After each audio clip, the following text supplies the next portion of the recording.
Esta lección presenta la reacción del rey Nabucodonosor a las predicciones futurísticas descritas por Daniel en su encuentro previo. La profecía incluye un sueño, una estatua y la respuesta a una oración.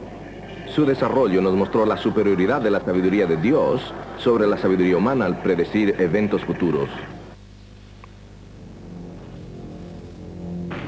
Cuando sus consejeros no pudieron darle explicación a su misterioso sueño, Nabucodonosor proclamó el decreto de muerte contra los sabios, incluyendo a Daniel.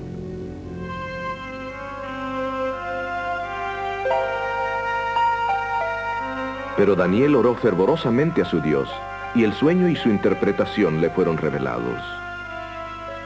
Daniel le explicó al rey que la imagen que se le había mostrado representaba una serie de poderes mundiales. Estos poderes gobernarían al mundo desde Babilonia hasta el fin del tiempo.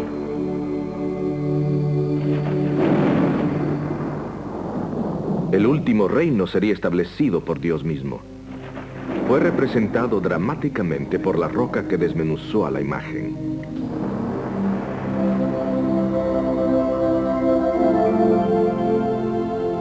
A esta profecía la llamamos una profecía de bosquejo.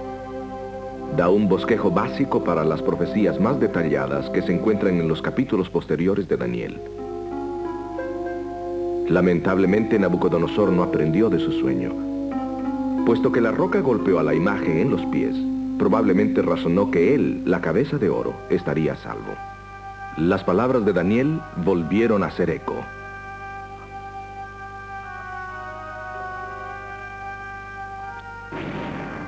El orgullo de Nabucodonosor detestaba la idea que, aunque él estaba seguro, su reino no duraría.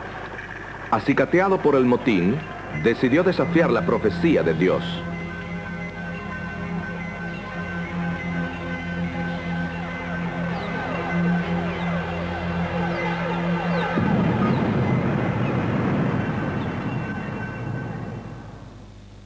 Como el soberano más poderoso del mundo conocido, Nabucodonosor se propuso defender su imperio. Ninguna profecía judía habría de obstruir sus ambiciosos planes de gloria eterna.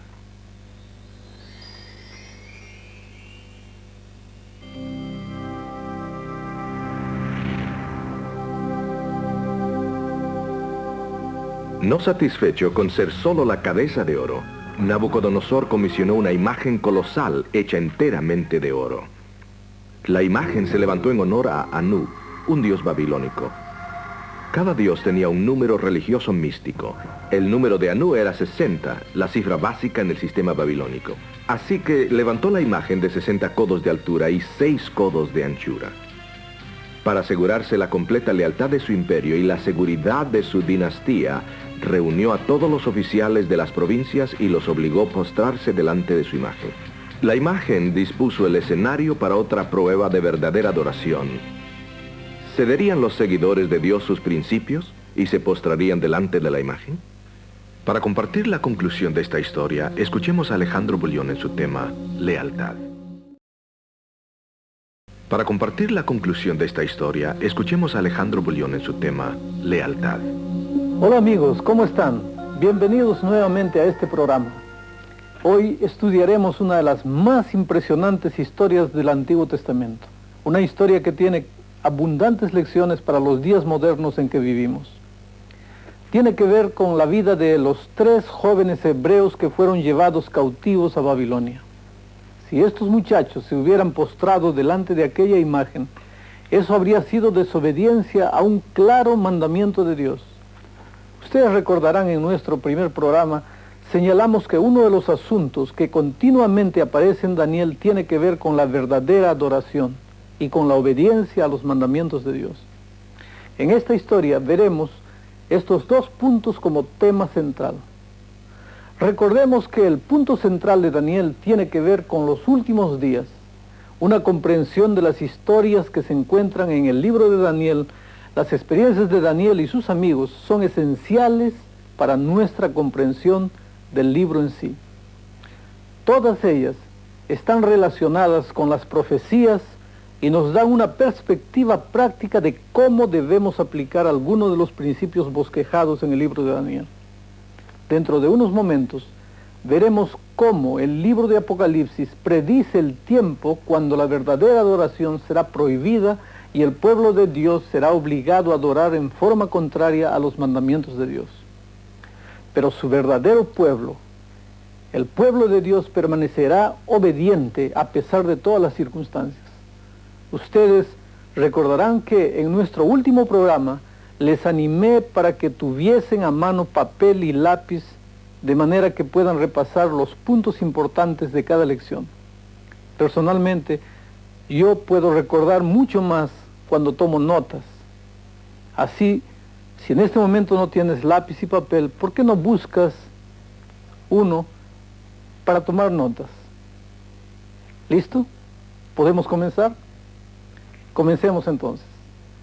Después de levantar la gran imagen en la planicie de Dura, Nabucodonosor invitó a todos los gobernadores más importantes a su dedicación. La Biblia dice lo siguiente: y envió el rey Nabucodonosor a juntar a los grandes, los asistentes y capitanes, y oidores, receptores, los del consejo, presidentes y a todos los gobernadores de las provincias, para que viniesen a la dedicación de la estatua que el rey Nabucodonosor había levantado. Fueron pues reunidos los grandes, los asistentes y capitanes, los oidores, receptores, los del consejo, los presidentes y todos los gobernadores de las provincias a la dedicación de la estatua que el rey Nabucodonosor había levantado. Y estaban en pie delante de la estatua que había levantado el rey Nabucodonosor. Una tablilla de arcilla descubierta en las ruinas de Babilonia, que fue traducida y publicada en 1956, indica que se levantó un serio motín en el ejército de Nabucodonosor en diciembre del año 594 a.C., en el 10º año de su reinado. Nabucodonosor aplastó rápidamente la rebelión y dice la tablilla que degolló a muchos de su propio ejército. Es muy probable que por esta razón Nabucodonosor decidiera llamar a todos los oficiales para la dedicación de su imagen. El no postrarse delante de esa gran imagen habría sido considerado como un acto de alta traición. Entonces se dio la orden, y el pregonero pregonaba en alta voz: mandase a vosotros, oh pueblos, naciones y lenguas, en oyendo el son de la bocina, el pífano, del tamboril, del arpa, del salterio, de la zampoña y de todo instrumento músico, que os postréis y adoréis la estatua de oro que el rey Nabucodonosor ha levantado. Y cualquiera que se postrare y adorare en la misma hora, que no hiciere esto, en la misma hora será echado dentro de un horno de fuego ardiendo.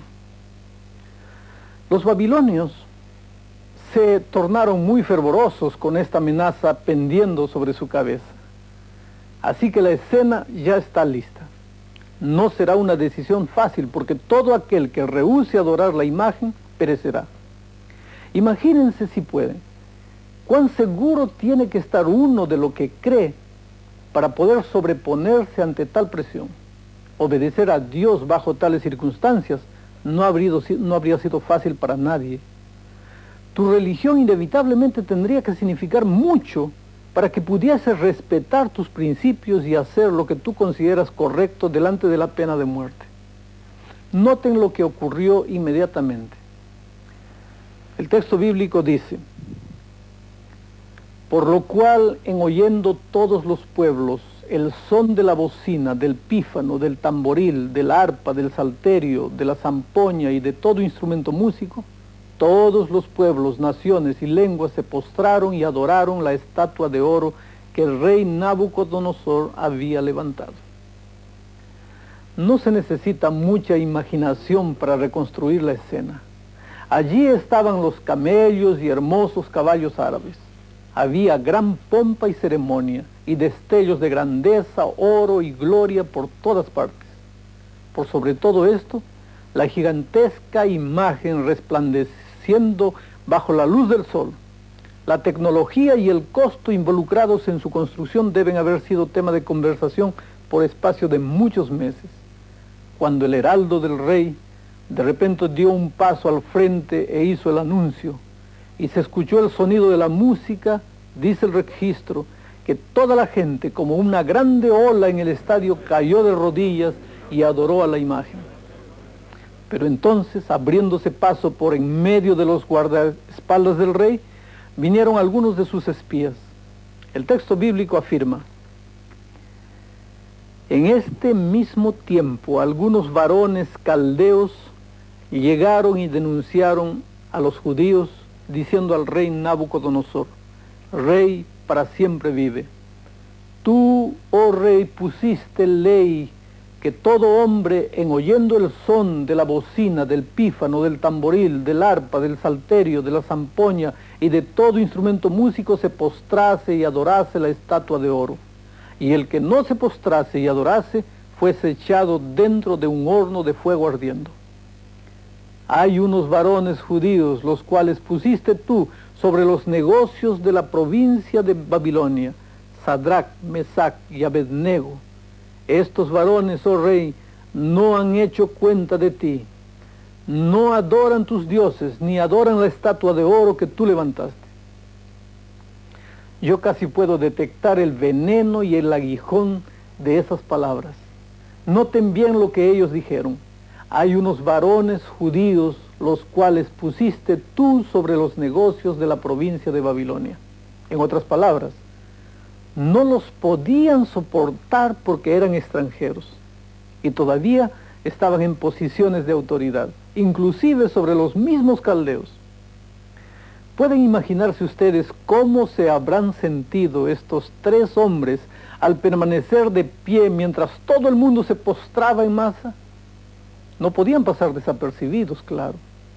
Podría haber sido muy fácil racionalizar y decir que en realidad no estaban adorando la imagen, sino que solo estaban respetando una orden del rey.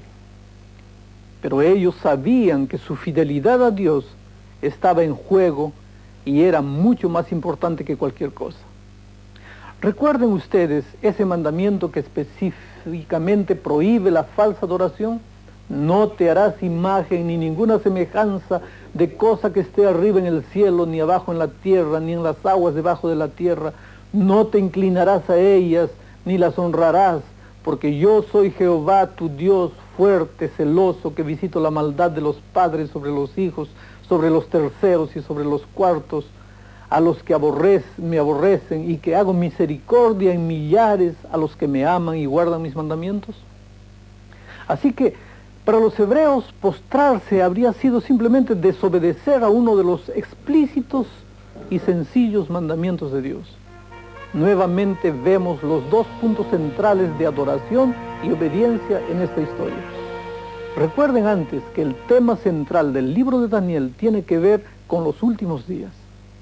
En poco tiempo veremos cómo es que el libro de Apocalipsis igualmente toma ese mismo tema y nos explica que en los últimos días se le ordenará al pueblo de Dios a prestar un tipo de adoración completamente contraria a los 10 mandamientos de Dios. Pero su pueblo verdadero, así como Sadrach, Mesach y Abednego, permanecerá fiel hasta la muerte. Cuando los 3 hebreos fueron llevados delante del rey, naturalmente Nabucodonosor, sin lugar a dudas, les hizo recordar que él los había sacado de la esclavitud para convertirlos en príncipes de su reino. Los había colocado encargados de las provincias. Yo imagino que el rey dijo más o menos así: después de todo lo que hice por ustedes, yo pensé que por lo menos me apoyarían en esto. Mis amigos queridos, noten ahora la presión sobre los 3 jóvenes hebreos. Es una presión que viene a un nivel personal. Sin duda el rey debe haber tenido mucha afinidad con estos jóvenes porque les dio otra oportunidad. A veces la gente me dice: no puedo hacer lo que Dios espera de mí, adorarle exactamente en la forma que Él quiere. Eso puede afectar mi trabajo, mi familia. Bueno, si alguna vez te has visto tentado a pensar que estás tan comprometido con otra persona que no puedes obedecer a Dios, piensa en esos jóvenes hebreos. Porque no hay nadie que estuviese más comprometido con una persona que Sadrach, Mesach y Abednego con Nabucodonosor. Él los había sacado de la condición más baja, los había elevado a una de las posiciones más altas en su imperio. Vamos, muchachos, háganlo por mí, tal vez pidió el rey. Sin duda los jóvenes dijeron, oh rey, apreciamos mucho tu bondad, pero solamente hay una cosa que nos detiene, y es el mandamiento de Dios que dice, no te inclinarás a ninguna imagen. Bueno, el viejo rey seguramente sonrió. Ah, sí, esos mandamientos ya están fuera de moda. Tal vez estaban bien cuando ustedes vivían en Jerusalén, pero no pueden guardarlos aquí, en el gran mundo. A veces hoy día todavía escuchamos este tipo de argumento. Y aún más, lo que realmente necesitamos es una religión más amplia, una que no sea tan absurda. Más aún, toda la gente importante, abogados, doctores, oficiales, pastores, se están postrando delante de mi imagen. ¿Me quieren decir ustedes que están en lo correcto y que todos los grandes hombres y mujeres del mundo están equivocados? Escuchen, si sus propios padres adoraron imágenes, y dicho sea de paso, esto era de alguna manera verdad. Era por eso que los judíos estaban en la cautividad. ¿No creen que la religión de sus padres, siguió el rey, debería ser un ejemplo para ustedes? Pero había solamente una cosa que les impedía postrarse, y era el simple mandamiento de Dios. Me gusta la forma en que los jóvenes le respondieron al rey cuando éste les ofreció una segunda oportunidad. Ellos dijeron, no cuidamos de responderte sobre este negocio. En otras palabras, no necesitamos una segunda oportunidad. No precisamos más tiempo para reconsiderar nuestra posición. Esos jóvenes simplemente no se dejaron intimidar por el horno de fuego y continuaron diciendo, he aquí nuestro Dios a quien honramos puede librarnos del horno de fuego ardiendo y de tu mano, oh rey, nos librará. Y si no, sepas, oh rey, que tu Dios no adoraremos, ni tampoco honraremos la estatua que has levantado. Este es un tremendo testimonio de fe. Si Dios los libraba, bien. Si no, aún así ellos les servirían. Su fe en Dios no dependía de su liberación. Su obediencia brotaba de un principio. Igualmente será con los hijos de Dios en los últimos días. El que Dios los libre de la persecución o no, o aún de la muerte inminente, no es el factor clave. Lo único que realmente cuenta para ellos es que aman a Dios y serán obedientes a Él por eso. Ya para este momento, el rey estaba completamente furibundo. Noten qué fue que él dijo. Está registrado aquí en la Biblia. Entonces Nabucodonosor fue lleno de ira y demudóse la figura de su rostro sobre Sadrach, Mesach y Abednego.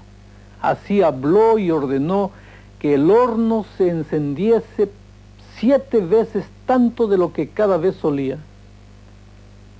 Daniel 3:19 es lo que registra eso. La historia bíblica dice que el calor del horno era tan intenso que mató a los soldados que se lanzaron a los hebreos dentro del horno. El texto bíblico cuenta así. Y porque la palabra del rey daba prisa y había procurado que se encendiese mucho la llama del fuego, mató a aquellos que habían alzado a Sadrach, Mesach y Abednego. Y estos 3 varones, Sadrach, Mesach y Abednego, cayeron atados dentro del horno del fuego ardiendo. Ahora, ocurre algo muy interesante. El registro bíblico continúa diciendo, entonces el rey Nabucodonosor se espantó y levantóse de prisa, y habló y dijo a los de su consejo, ¿no echaron 3 varones atados dentro del fuego? Ellos respondieron y dijeron al rey, es verdad, oh rey. Respondió él y dijo, he aquí que yo veo 4 varones sueltos que se pasean en medio del fuego, y ningún daño hay en ellos. Y el parecer del cuarto es semejante al Hijo de los dioses. Piensen por un momento en esto. Todo lo que se quemó fueron las sogas con que los habían atado. En vez de herir a los hebreos, el fuego realmente los había libertado. Esa, mis queridos amigos, es la parte de la historia que más me gusta. Aquí notamos que Dios no libró a los 3 hebreos del horno de fuego. Lo que realmente hizo fue caminar con ellos en medio del fuego. Esa es la clase de Dios que tenemos. ¿No es maravilloso? Todos nosotros tenemos dificultades y pruebas en nuestra vida, pero la seguridad de las Escrituras es que nuestro Dios promete estar con nosotros y caminar con nosotros en medio de las dificultades. Esa es una maravillosa seguridad para los últimos días, cuando el pueblo de Dios pasará por las pruebas que vendrán y tendrá la misma seguridad que Dios estará con él y que Jesús caminará con él a través del fuego. Cuando leo este versículo me recuerda a Desmond II, el único soldado norteamericano no combatiente que haya recibido la medalla de honor del Congreso, la mayor condecoración militar que ofrece el ejército de los Estados Unidos. Desmond creció en un hogar cristiano y conocía bien esta historia. Había aprendido desde pequeño los 10 mandamientos. Cuando lo alistaron en el ejército norteamericano el 1 de abril de 1942, solicitó brindar sus servicios como no combatiente porque sentía que Dios no deseaba que él matase a nadie. Así que se alistó en el ejército como cadete médico. Desmond relata que cuando se arrodilló para elevar su oración vespertina la primera noche en la barraca, recibió una lluvia de botas de los otros soldados que se estaban cambiando. Sin embargo, pudo sobrevivir hasta ver el día que los mismos soldados que le habían lanzado las botas le pidieron para que elevase una oración en favor de ellos antes de entrar en el campo de batalla cerca de Guam, Leyte y Okinawa. El sábado 5 de mayo de 1945, el 10º Ejército de los Estados Unidos le ordenó a la 77ª División que lanzara un asalto mayor contra la escarpa de Maeda, un largo acantilado de 18 metros de altura que era la clave de la batalla de Okinawa. Sin el comando norteamericano saber, los japoneses habían decidido lanzar ese mismo día un contraataque masivo contra esa misma escarpada. El pelotón en el cual Desmond era el único camillero sobreviviente había sido reforzado con un total de 200 hombres que debían escalar el acantilado. Ellos debían neutralizar el comando japonés que se encontraba escondido en una cueva a un par de metros del borde de la montaña. La batalla fue tan encarnizada que en pocos minutos había 100 hombres entre muertos y heridos, y los 55 hombres que aún podían moverse bajaron la montaña en búsqueda de refugio. Solamente 2 permaneció de guardia, su uniforme empapado con la sangre de todos aquellos a quienes trataba de ayudar. Milagrosamente pudo ayudar 75 hombres a quienes llevó a salvo. 2 relató que le tomó varias horas operando por sí solo para poder llevar tantos hombres hasta un lugar seguro, y durante la mayor parte del tiempo bajo el fuego cruzado de rifles, ametralladoras y morteros. Desmond 2 veces se abrió una cortina de fuego de artillería encima de él. En esa colina, un batallón de soldados japoneses, cientos de hombres, trataron durante horas ese sábado de mayo de 1945 de matar al único cristiano ferviente, y no pudieron. Nuestro Dios no está muerto, queridos amigos. Lo que Dios hizo por Sadrach, Mesach y Abednego, también lo hará por nosotros hoy en día. En realidad, Desmond II dijo: durante todo el tiempo que pasé en el ejército, mi mayor fuente de fortaleza era el estudio diario de la Biblia y la oración. Cuando hablaba con Dios, parecía perder todo sentido de miedo. A Dios sea la honra. Noten la forma como Nabucodonosor le habló a Sadrach, Mesach y Abednego. El texto bíblico dice así: Entonces Nabucodonosor se acercó a la puerta del horno de fuego ardiendo y habló y dijo: Sadrach, Mesach y Abednego, siervos del alto Dios, salid y venid. Entonces Sadrach, Mesach y Abednego salieron de en medio del fuego. Esta experiencia le dio a Nabucodonosor una maravillosa lección sobre quién es Dios. También le mostró cuán pacientemente había tratado de ganar el corazón de Nabucodonosor para sí mismo, como lo hace justamente con todos nosotros. Tanto impresionó a Nabucodonosor toda esta experiencia que el rey hizo proclamar otro edicto. El texto bíblico cuenta ese edicto de esta manera: y juntáronse los grandes, los gobernadores, los capitanes y los del consejo del rey para mirar a estos varones, cómo el fuego no se enseñoreó de sus cuerpos, ni cabello de sus cabezas fue quemado, ni sus ropas se mudaron, ni olor de fuego había pasado por ellos. Nabucodonosor habló y dijo: bendito el Dios de ellos, de Sadrach, Mesach y Abednego, que envió su ángel y libró a sus siervos que esperaron en él, y el mandamiento del rey mudaron, y entregaron sus cuerpos antes que servir o adorar a otro Dios que su Dios. Por mí, pues, se pone decreto que todo pueblo, nación o lengua que dijere blasfemia contra el Dios de Sadrach, Mesach y Abednego sea descuartizado, y su casa sea puesta por muladar, por cuanto no hay Dios que pueda librar como este. Yo me imagino que Dios tiene que haberse sonreído de Nabucodonosor cuando oyó este nuevo edicto. Saben, queridos amigos, ordenarle a la gente a servir a Dios es tan fructífero como ordenarle a un joven que se enamore de una jovencita. Porque para que el amor sea amor verdadero, tiene que ser de libre espontaneidad. Así es con Dios. El único servicio que Dios encuentra aceptable es cuando los hombres le sirven porque deciden servirle por cuenta propia, no porque un gobierno toma medidas legales al respecto. Pero Nabucodonosor hizo solamente lo que sabía hacer.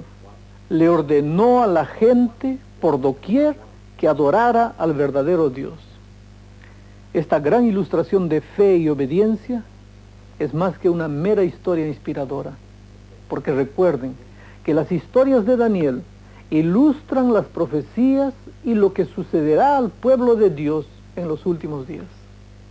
El libro paralelo de Daniel, que es el libro de Apocalipsis en el Nuevo Testamento, describe una escena semejante. Notemos las similitudes. Voy a leer el texto. Después vi otra bestia que subía de la tierra y tenía 2 cuernos semejantes los de un cordero, mas hablaba como un dragón, y ejerce todo el poder de la primera bestia en presencia de ella, y hace a la tierra y a los moradores de ella adorar a la primera bestia, cuya llaga de muerte fue curada. El punto clave: en los últimos días, mi querido amigo, gira en derredor de la adoración y lealtad a la bestia. Continuamente, a través de Daniel y Apocalipsis, se da un aviso de precaución acerca de la falsa adoración. Y hace grandes señales, dice el texto bíblico. Voy a leer nuevamente.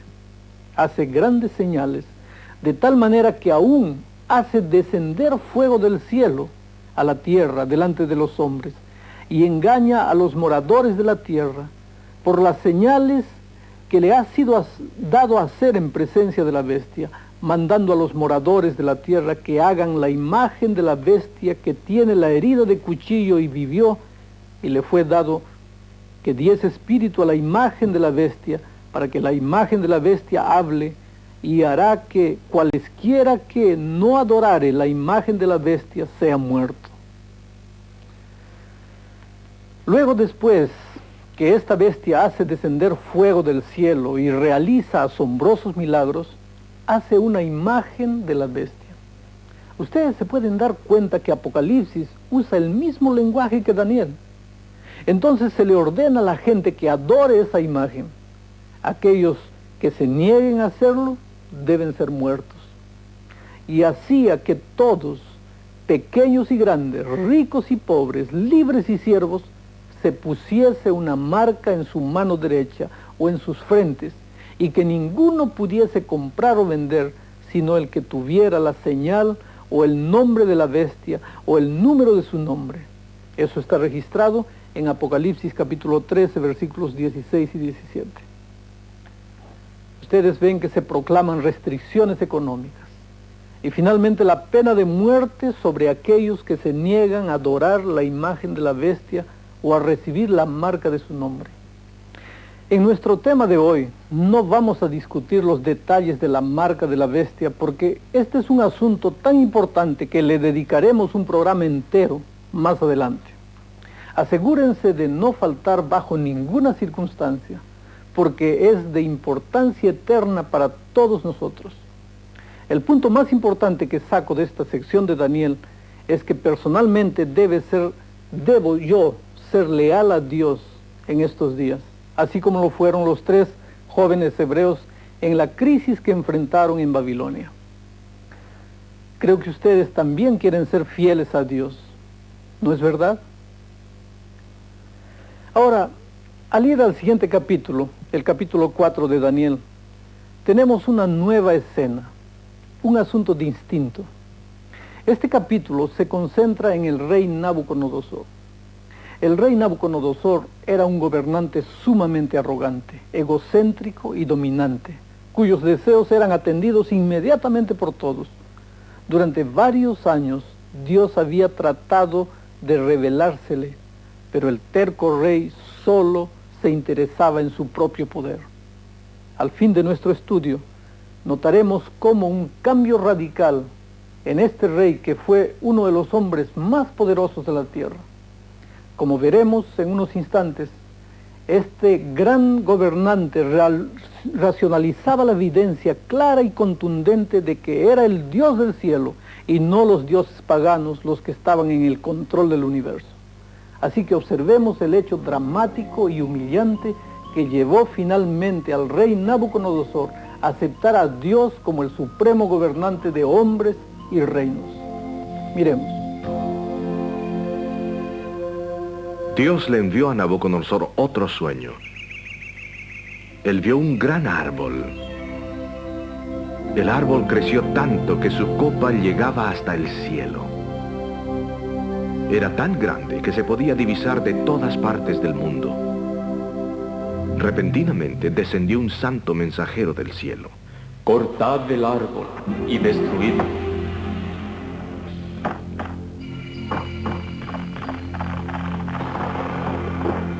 Pero dejad el tocón, ligado con hierro y bronce en la hierba del campo. Los sabios de Nabucodonosor no pudieron dar explicación al sueño. Finalmente se presentó Daniel. Le explicó al rey Nabucodonosor que él era el árbol que había visto en su sueño. Había llegado a ser fuerte y su poder se extendía hasta las partes más distantes de la tierra. Pero caería de su poder. Sería echado de entre las gentes y viviría como un animal salvaje. 12 meses más tarde estaba admirando su prosperidad cuando oyó una voz del cielo que decía: Se te ha quitado la autoridad real. Se te echará y vivirás como las bestias salvajes. Pasaron 7 años viviendo como un animal antes que finalmente reconociera al Dios Altísimo. Después de años de ambivalencia, Nabucodonosor finalmente le entregó su lealtad completa al Dios del cielo. Fue restituido a su trono y su poder aumentó más en sus años postreros. Después de años de lucha, años de poner en tela de juicio y discutir contra otro poder, finalmente reconoció que necesitaba a Dios.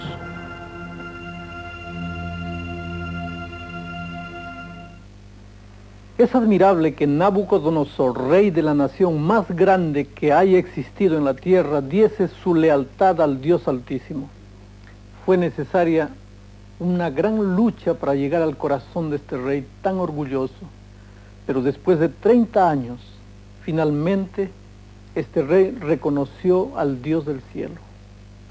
El hecho que necesitamos a Dios en nuestra vida es una conclusión que le cuesta aceptar a mucha gente. Para que podamos aprender esa lección tan importante, a veces Dios permite que pasemos por dificultades y penurias. A través de ellas nos damos cuenta que nosotros no tenemos todas las respuestas. Notemos lo que Daniel declaró a Nabucodonosor respecto a esta lección. La Biblia dice así: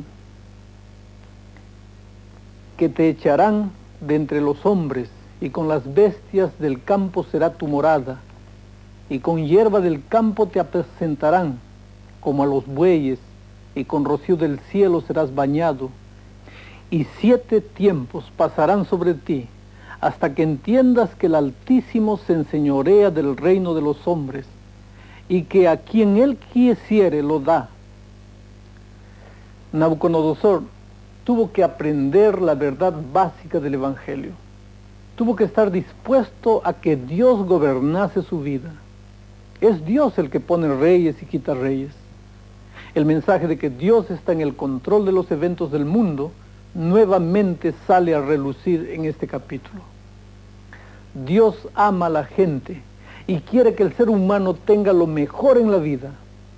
Nótese el consejo que Dios le dio a Nabucodonosor. Escuchen aquí.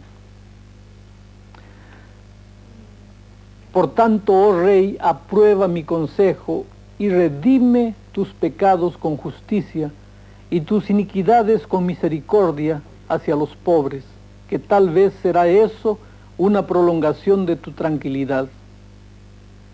La única forma en que Nabucodonosor podía haber detenido la calamidad que se avecinaba sobre él era entregando su vida a Dios. Debía reconocer a Dios como el gobernante de su vida y así evitar el desastre que le sobrevendría. Hay algo más que me gusta de esta historia, y es que aún después de esta advertencia que Dios le dio a Nabucodonosor sobre la calamidad que se aproximaba, él esperó 1 año más antes de permitir que finalmente aconteciera.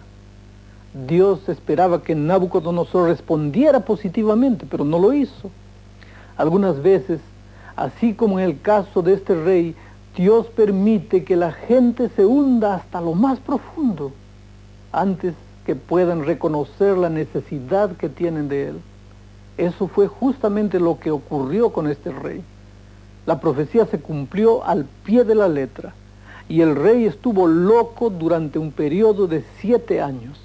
Al fin de este periodo, Nabucodonosor recuperó sus facultades mentales y dijo: mas al fin del tiempo, yo, Nabucodonosor, alcé mis ojos al cielo, y mi sentido me fue vuelto, y bendije al Altísimo, y alabé y glorifiqué al que vive para siempre.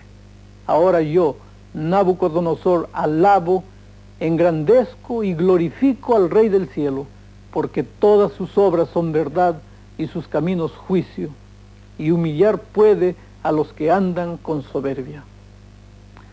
Pasaron 3 décadas antes de que Nabucodonosor reconociera al Dios del cielo como el Dios verdadero. Ya no exaltó más Nabucodonosor a sí mismo, sino que exaltó y alabó al Dios del cielo. Cuando una persona reconoce a Dios como el dueño de su vida, entonces finalmente encuentra la paz verdadera. Ahora viene la mejor parte de esta historia. Es la parte que más me gusta. Dios hizo por Nabucodonosor algo que necesitamos entender. Eso que hizo con el rey quiere hacerlo hoy día con cada uno de nosotros. Quiere que todos nosotros nos salvemos en su reino. A veces, querido amigo, Dios permite que caigamos hasta el fango antes de poder ayudarnos. Nuestro orgullo muchas veces nos ciega y no vemos nuestra desesperada necesidad de salvación. Dios no salvó a Nabucodonosor porque él fuera bueno, no lo era. Era un gobernante orgulloso y arrogante, pero Dios lo amaba a pesar de sus debilidades. A veces algunos sienten que son demasiado malos para que Dios los salve. que han caído demasiado bajo y han hecho muchas cosas malas. Pero la historia de Nabucodonosor debe darnos esperanza hoy, que si Dios pudo salvar a aquel rey, puede salvar también a cualquier persona. Escuchemos lo que dice la Biblia. Porque por gracia sois salvos por la fe, y esto no de vosotros, pues es don de Dios, no por obras, para que nadie se gloríe. La gracia es algo que no merecemos, ni podemos ganar. Es un don gratuito mediante Jesús, porque la paga del pecado, continúa diciendo la Biblia, es la muerte, mas la dádiva de Dios es vida eterna en Cristo Jesús, nuestro Señor. Escucha una cosa, si la salvación es un don, entonces todos nosotros podemos ser salvos. Solo necesitamos aceptar ese regalo. Si la salvación dependiese de cualquier cosa que tuviésemos que hacer, como buenas obras, por ejemplo, nunca sabríamos si somos salvos, porque nunca podríamos estar seguros de haber hecho lo suficiente. Pero Dios nos ha hecho a todos iguales en lo que a recibir la salvación se refiere. Todo lo que tiene que hacer cualquiera de nosotros es aceptar el regalo que Dios nos ofrece hoy. ¿Cómo aceptamos el don de la salvación? Miren lo que la Biblia dice. Y sacándoles fuera les dijo, señores, ¿qué es menester que yo haga para ser salvo? Y ellos dijeron, cree en el Señor Jesucristo y serás salvo tú y tu casa. Creer significa simplemente confiar y depositar toda nuestra confianza en Jesucristo. Este creer es más que un reconocimiento intelectual de que Jesús murió por nosotros. Implica que confesemos que Él nos salvará. Hay 4 pasos para ir a Jesús. Veamos. Creer que Dios nos ama. Porque de tal manera amó Dios al mundo, que ha dado a su Hijo unigénito, para que todo aquel que en Él cree no se pierda, mas tenga vida eterna.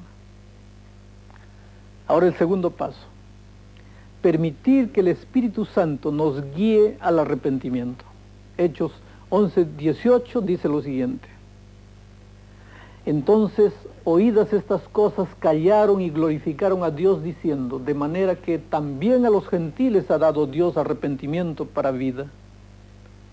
El arrepentimiento, o llegar a sentir un dolor suficientemente grande como para apartarnos de lo malo que estamos haciendo en nuestra vida, no es algo que nosotros desarrollamos por nosotros mismos. Es un don de Dios. Obra en aquellos que lo aceptan.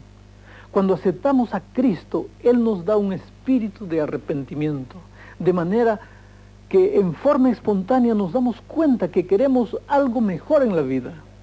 Esto nos lleva al punto número 3, confesar los pecados.